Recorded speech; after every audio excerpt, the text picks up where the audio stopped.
आप सभी को नमस्कार, सुप्रभात। सार्थक government job point YouTube channel आप सभी लोगों का हार्दिक स्वागत करता है। चैनल को सब्सक्राइब करके वीडियो को लाइक कर दें, शेयर कर दें, बेल आइकन दबा कर रख लें ताकि जब भी हम वीडियो डालें आपको नोटिफिकेशन मिल जाए। जैसा कि पूर्वत आप सभी लोगों को कल हमने शाम की वीडियो में बताया था कि LT ग्रेड GIC प्रवक्ता का विज्ञापन आप सभी लोगों का 22 अक्टूबर के बाद कभी भी जारी किया जा सकता है। उसका एकमात्र रीज़न ये था कि जो हड़तालों का मुद्दा था वो समाप्त हो चुका और जब से NCT का लेटर प्राप्त हुआ है, ठीक है ना, कि उसमें B.Ed की समकक्षता को लेकर के पूछा गया था, तो उसमें B.Ed के समकक्षता में केवल एक डिग्री रखी गई है, वो है विशिष्ट B.Ed, ठीक है ना। बाकी और कोई डिग्रियां उसमें जो है मैच नहीं करती हैं। अगर LT चल रही है तो LT भी रखी जाती है, ठीक। और यदि ओवर एज विद्यार्थी ना हुए हों जब से उसकी मान्यता समाप्त की गई थी तब से लेकर के अभी तक जितनी भी डिग्रियां हैं उसको वैलिड किया जाता है। ये सारी चीज़ें हो गई, लेकिन मैं आप सभी लोगों को बताना चाहता हूं कि ये जो टेक्निकल फाइन प्राविधिक BFA आदि के स्टूडेंट हैं, इनको अवसर मिलने पर अभी भी निर्णय नहीं हो पाया है। इनको एक अवसर दिलाने के लिए हम लोग भरपूर प्रयत्न कर रहे हैं ताकि इनको कला विषय में आवेदन करने का शुभ अवसर मिल सके, ठीक है ना। एक ये इनके लिए अंतिम अवसर होगा और आयु वर्ग में 2 से 3 वर्ष की छूट जो है वो प्रदान की जा सकती है। इस पर भी विचार किया जा रहा है और विज्ञापन की तैयारियां लगभग कंप्लीट हो गई हैं। NIC को लेटर भी लिखा जा चुका है आपके UPP के लिए भी, मतलब UP कांस्टेबल और UPSI के लिए भी, और लोक सेवा आयोग के माध्यम से भी। OTR आप सभी लोग कर लीजिए, बहुत ज़रूरी है, क्योंकि OTR के बिना आप आवेदन नहीं कर पाएंगे, ठीक है ना।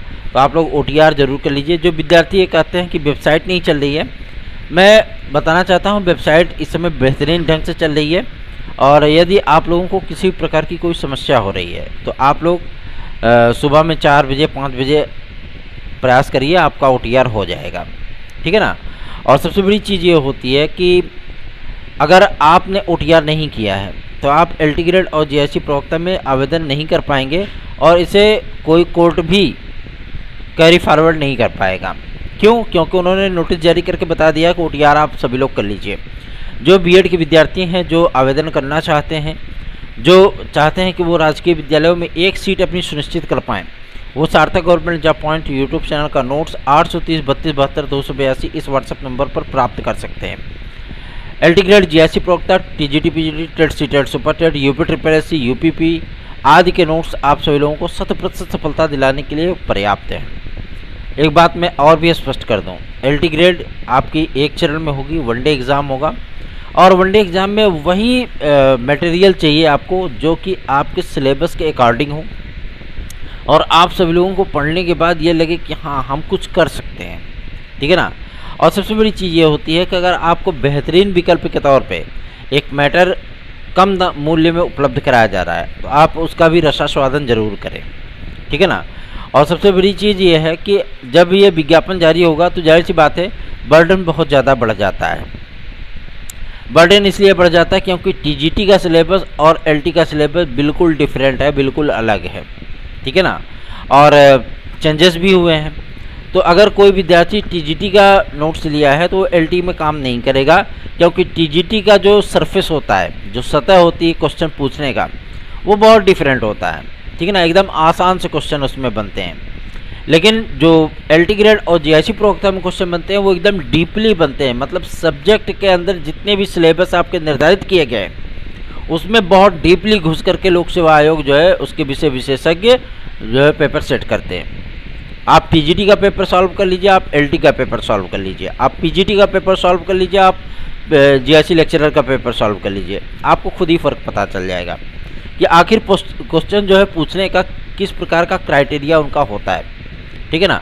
इसलिए मैं कह रहा हूँ। और रही बात नियमावली की, तो अर्धशासकीय सहायता प्राप्त विद्यालयों अर्थात TGT PGT का और राजकीय विद्यालय अर्थात लेक्चरर और LT ग्रेड का नियमावली को एक किया जा रहा है। और सबसे बड़ी चीज़ ये है कि जिस प्रकार से उसमें टेक्निकल फाइन प्राविधिक BFA आदि के स्टूडेंट को TGT में मौका मिलता था, उसमें भी परिवर्तन हो चुका है। B.Ed की डिग्रियां अनिवार्य की जा रही हैं, ठीक है ना। और सबसे बड़ी चीज़ यह है कि प्रवक्ता आदि में भी B.Ed की डिग्री को अनिवार्य किया जा रहा है ताकि जो है थोड़ा सा कंपटीशन उसमें कम किया जा सके और कंपटीशन जो है वो हाई लेवल का किया जा सके। तो जो विद्यार्थी बीएड नहीं है वो विद्यार्थी ना तो प्रवक्ता डाल पाएंगे और ना ही लेक्चरर डाल पाएंगे, डीआईसी लेक्चरर, ठीक है ना। और सबसे बड़ी चीज़ ये है कि इन तमाम चीज़ों का परिवर्तन मैं आपको शुरुआत से ही बताता आ रहा हूँ, जब से आपका शिक्षा सेवचयन आयोग गठित होने की सूचना आप सभी लोगों को मिली है तब से मैं बताता आ रहा हूँ, ठीक है ना। और इस पर परिवर्तन पे मोहर भी बहुत जल्दी लग सकती है, क्योंकि शासन के माध्यम से बहुत जल्दी इसको स्वीकृति प्रदान की जा सकती है, ठीक। तो प्रयास हम लोगों का यही है कि आप लोगों को एक अवसर मिल जाए, क्योंकि 2018 में भी बहुत से टेक्निकल, फाइन, प्राविधिक, बीएफए आदि के स्टूडेंट ने कला विषय में अप्लाई किया और उनकी नौकरी भी फिक्स हो गई, मतलब वो सिलेक्ट हो गए थे, सफल हो गए थे, लेकिन उनकी ज्वाइनिंग रोक दी गई। ज्वाइनिंग इसलिए रोक दी गई क्योंकि लोक सेवा आयोग ने स्पष्ट कर दिया शिक्षा निदेशालय को भी और शासन को भी कि भैया ये हमारे नियमावली के अकॉर्डिंग एलिजिबिलिटी धारित नहीं है, इसलिए हम इनको नियुक्तियां नहीं दे सकते। और आपका मैटर लटक गया, बहुत से विद्यार्थियों को नियुक्तियां नहीं मिल पाई, ठीक है ना। तो ऐसी परिस्थितियों से बचने के लिए हम लोग इस बार पूरी तरीके से सजग हैं, आप लोगों के लिए प्रयास कर रहे हैं। कला मेरा विषय नहीं है, ठीक है ना। और सबसे बड़ी चीज़ यह है कि मैं आप लोगों को बता दूं कि आपकी समस्याओं के निराकरण के लिए हमने जिस प्रकार से पुरजोर तरीके से समर्थन किया है आपका, जाहिर सी बात है उसका एडवांटेज आपको मिलने चल रहा है। तो आप लोग इस चैनल का सहयोग करिए, पढ़ाई करिए, लेकिन चैनल का भी सहयोग करिए, क्योंकि हम सभी लोग भी आप लोगों की ही उम्मीदों पर आगे बढ़ते हैं, ठीक है ना। चलिए आगे बढ़ते हैं। एलटी ग्रेड जीआईसी प्रवक्ता का इंतज़ार आप लोगों का बहुत जल्दी समाप्त होने वाला है। निश्चिंत और बेफिक्र होकर के आप सभी लोग अपनी तैयारियों में जुट जाइए, क्योंकि अब तो लोक सेवा आयोग ने भी सूचना दे दी, ये बता दी, ठीक है ना। तो अब आप लोगों का विज्ञापन ज़्यादा दूर नहीं है, बस अपनी तैयारियों पर फोकस करिए। चलिए आगे बढ़ते हैं। अब बात करेंगे आपके बीएड केस को लेकर के। आज सर्वोच्च न्यायालय में एक अहम सुनवाई है, जिसमें हम सभी लोगों के धाकड़ वकील, जो सर्वोच्च न्यायालय के माने जाने वकील हैं, उनके माध्यम से आपके केस की पैरवी की जाएगी, ठीक है ना। और सबसे बड़ी चीज़ यह है कि आज की ही तारीख में विस्तृत बेंच में एमएचआरडी अपनी याचिका भी दाखिल करने चल रही है, ठीक। तो विभिन्न प्रकार के जो आदेश आ रहे हैं, विभिन्न प्रकार की जो फैसले चल रहे हैं, कभी ट्रिपल बेंच का फैसला बीएड के फेवर में आ जाता है, कभी डिवीज़न बेंच का फैसला आपके बीएड के अगेंस्ट आ जाता है। तो इन तमाम प्रक्रियाओं को ध्यान में रखते हुए एमएचआरडी ये प्रयास कर रही है कि इस मुद्दे को तुरंत ही सॉल्व कर लिया जाए, ठीक है ना। और सबसे बड़ी चीज़ ये है कि बीएड डिग्री धारकों की समस्याएं ऐसा नहीं है कि केंद्र सरकार तक पहुंचाई नहीं गई है, और ऐसा भी नहीं है कि प्रधानमंत्री इससे वाकिफ़ नहीं है। सभी को इन्फॉर्मेशन दे दी गई है, सभी को ज्ञापन आदि प्रस्तुत कर दिया गया है, सभी को लेटर आदि लिख दिया गया है, और आप सभी लोगों की समस्याओं पर कार्य भी शुरू हो चुका है कि इसका निराकरण किस प्रकार से किया जाए।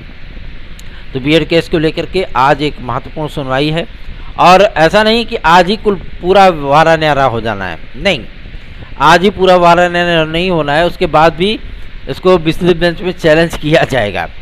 और जिस तरीके से काउंटर इन्होंने फाइल किया है डीएलएड और बीटीसी के छात्र, जाहिर सी बात है कि वो बीएड की तैयारियों से थोड़ा सा सकुचाए हुए हैं, सकते में हैं कि आखिर 11 अगस्त सन 2023 के आदेश के बाद और तमाम उन चीज़ों को लेकर के फिर भी बीएड वाले हार क्यों नहीं मान रहे हैं, ठीक है ना।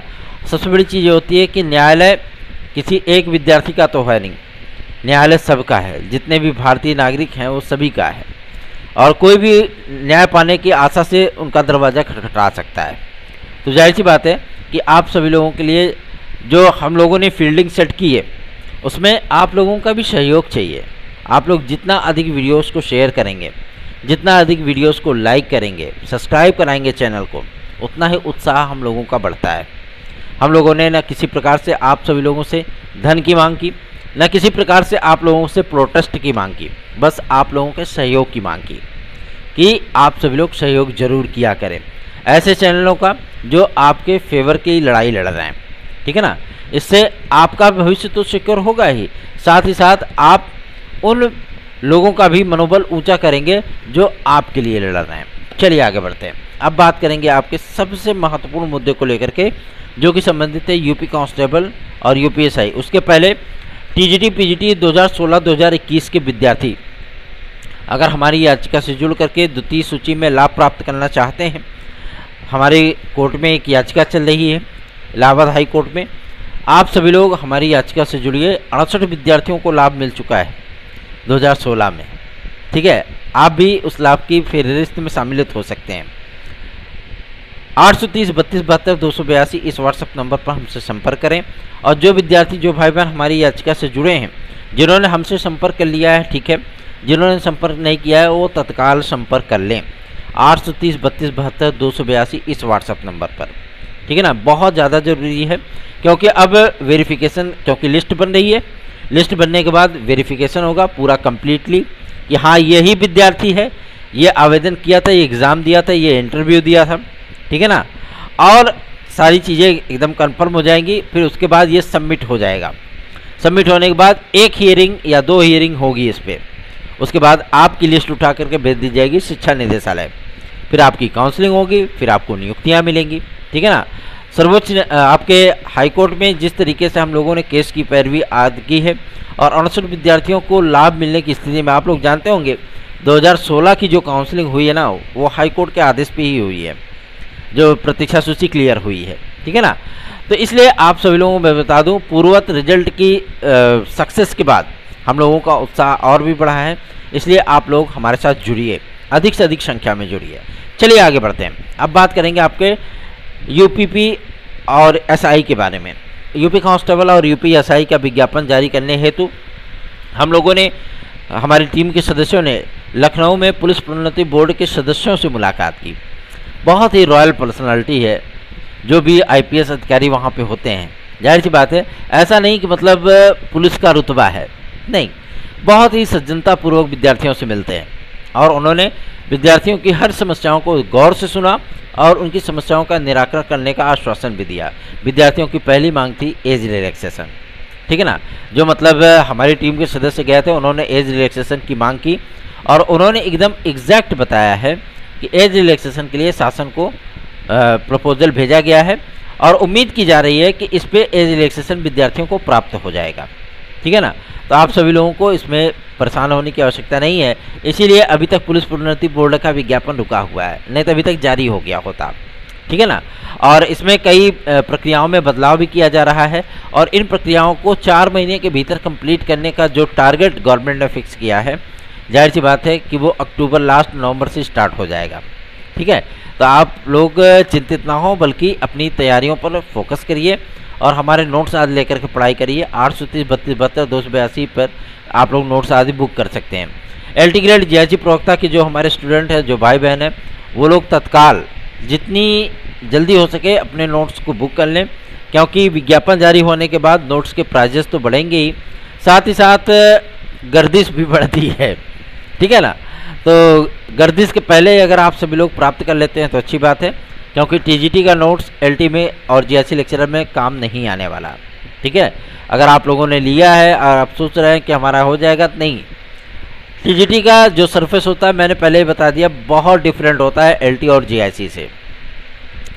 तो एलटी और जीआईसी का जो मैटर तैयार किया गया है वो विषय विशेषज्ञों के पैनल के माध्यम से तैयार किया गया है। आप सभी लोग इस नोट्स को लेकर के अवश्य पढ़िए, ताकि आपकी सफलता की दर वो अगर 50% है तो उठ करके वो 100% तक पहुंच सके, ठीक है। चलिए आगे बढ़ते हैं। अब बात करेंगे आपके यूपी ट्रिपल एससी की। यूपी ट्रिपल एससी इस समय आप सभी लोगों का फुल फॉर्म में चल रहा है। जैसे इस समय रोहित शर्मा जो है कूट रहा है, वैसे ही इस समय यूपी ट्रिपल एससी भी फुल फॉर्म में है। और अब तो नोटिस वगैरह भी जारी होगी, लेकिन अभी भी उम्मीदें हैं कि आपके पीईटी के एग्ज़ाम को जो है वो डिले किया जा सकता है, क्योंकि कुछ एग्ज़ाम इससे टकरा रहा है। लेकिन आप लोग अपना 26-27 ही मान करके तैयारी करिए, ठीक है। और बहुत सी विज्ञापन आपके 2023 पीईटी के आधार पर जारी होंगे। 13-14 बड़े विज्ञापन हैं जिसमें वीडियो भी है, ठीक है ना। आप सभी लोग तैयारियां बेहतरीन ढंग से करें। अगर पीईटी में आप 100% सफलता प्राप्त करना चाहते हैं तो आपको हमारे नोट्स पढ़ने पड़ेंगे।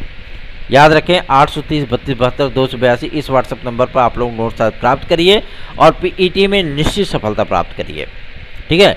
और अभी तो नोटिस वगैरह जारी हुई है, 20-21 तारीख तक आपके एडमिट कार्ड जारी करने की बात सामने आ रही है। तो आप लोग वही डेट मान करके तैयारियां करिए, अगर शासन इस पर मंजूरी दे देता है, क्योंकि बहुत से विद्यालयों को पत्र लिखा गया है कि आप अपने यहाँ किसी भी प्रकार का शैक्षणिक कार्य न करें या कोई भी एग्ज़ाम ना कराएं। अब जिन विद्यालयों में पहले से एग्ज़ाम के सेंटर बनाए गए होंगे एसएससी सीजीएल वगैरह के, है ना, या किसी अन्य परीक्षाओं के, जाहिर सी बात है वहाँ पे दिक्कतों का सामना करना पड़ेगा। ठीक है, तो आप लोग चिंतित ना हो, बल्कि हमारा सहयोग करें और अधिक से अधिक लोगों को चैनल के साथ जोड़िए। चलिए आगे बढ़ते हैं। अब बात करेंगे आपके टीजीटी पीजीटी 2022 को लेकर के। बहुत सी चीज़ें आप लोगों को सोशल मीडिया पे देखने के लिए मिलती होंगी कि भैया ऐसी बात है, ये बात है, वो बात है, ऐसा है, वैसा है। हम लोगों ने कल की डेट में माध्यमिक शिक्षा मंत्री महोदया को एक ज्ञापन ईमेल किया था और उनके ओएसडी के माध्यम से जो जानकारियां हम सभी लोगों को प्राप्त हुई हैं वो मैं आपसे शेयर कर रहा हूं।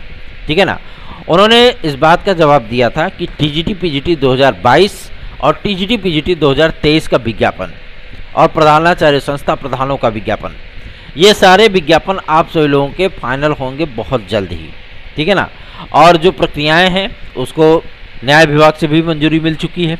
ठीक है, अब मुख्यमंत्री महोदय के पास है। मुख्यमंत्री महोदय जैसे इस पर स्वीकृति दे करके जीओ जारी करेंगे, शासनादेश जारी करेंगे, शिक्षा सेवा चयन आयोग में सदस्यों और अध्यक्ष की और सदस्यों की नियुक्ति की प्रक्रिया तुरंत स्टार्ट हो जाएगी। उनको 1 हफ्ते का टाइम दिया जाएगा कि आप ज्वाइन कर लीजिए और तत्काल आपकी प्रक्रिया स्टार्ट कर दी जाएगी। ठीक है, तो असिस्टेंट प्रोफेसर विज्ञापन संख्या 51 और टीजीटी पीजीटी 2022 में पदों की संख्या को इंक्रीज करके बढ़ा करके आप लोगों को संयुक्त विज्ञप्ति, मतलब जो संक्षिप्त विज्ञप्ति होती है वो जारी करना और बताना, क्योंकि कैटेगरी वाइज पदों को डिवाइड करके सब्जेक्ट में इस समय मैचअप किया जा रहा है। ठीक है ना, कट एंड पेस्ट किया जा रहा है कि हाँ यहाँ पे इतने पद होने चाहिए। ठीक है, तो आप सभी लोग चिंतित बिल्कुल ना हो, अपनी तैयारियों पर फोकस करिए, क्योंकि शिक्षा सेवा चयन आयोग पूरी तरीके से अक्टूबर में आपका अस्तित्व में आ रहा है। ठीक है, और उसके बाद आपकी प्रक्रिया तत्काल स्टार्ट कर दी जाएगी। क्यों? क्योंकि गवर्नमेंट ने पेपर बनवा करके रख लिया है। गवर्नमेंट ने जो है आपका OMR सीट एकदम कंफर्म कर ली है, क्लियर कर ली है। ठीक है, तो आपको इसमें परेशान होने की आवश्यकता नहीं पड़ेगी। ठीक है, आप लोग बिल्कुल एकदम क्लियरेंस अपने दिमाग में बैठा लीजिए कि एक बार एक सीट अगर सुनिश्चित करनी है ना, तो बेहतरीन ढंग से तैयारियां करेंगे तभी वो पॉसिबल हो पाएगा। ठीक है, तो निश्चिंत और बेफिक्र होकर के आप लोग हमारे साथ जुड़िए, क्योंकि यही एकमात्र ऐसा चैनल है जो कि आप लोगों के लिए फील्ड स्तर पे काम करता है।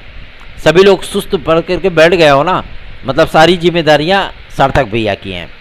सार्थक भैया ड्यूटी करें अपनी, सार्थक भैया आप लोगों के लिए इन्फॉर्मेशन जुटाएं, आपकी समस्याओं के लिए अधिकारियों से मिले, ज्ञापन दें, और आप सभी लोग सार्थक भैया के लिए कोई प्रयास नहीं करोगे, है ना। हम सभी लोगों ने अपना धन खर्च करके आप लोगों को सर्वोच्च न्यायालय बीएड केस को पहुंचाया है, उसमें किसी से कोई सहयोग नहीं लिया गया है, हम लोग स्वयं ये चीज़ कर रहे हैं। क्यों? क्योंकि आप लोगों का भला हो जाए, इसलिए। इतने पे भी बहुत से विद्यार्थी हैं जो कुंभकर्णी नींद में सो रहे हैं, है ना। तो अगर आप कुंभकर्णी नींद में सोओगे तो जाहिर सी बात है इसमें किसका नुकसान होगा? आपका होगा। हमारा क्या? हमारा कुछ भी नहीं होने वाला। ठीक है ना। तो आप लोग सहयोग करिए, आशीर्वाद दीजिए, स्नेह दीजिए। जो हमसे छोटे हैं, हमारे छोटे भाई बहन हैं, उनसे स्नेह की अपेक्षाएं हैं। ठीक है ना। और जो हमसे सीनियर भाई बहन हैं, उनसे आशीर्वाद की अपेक्षाएं हैं। धन्यवाद। आप सभी का दिन शुभ हो।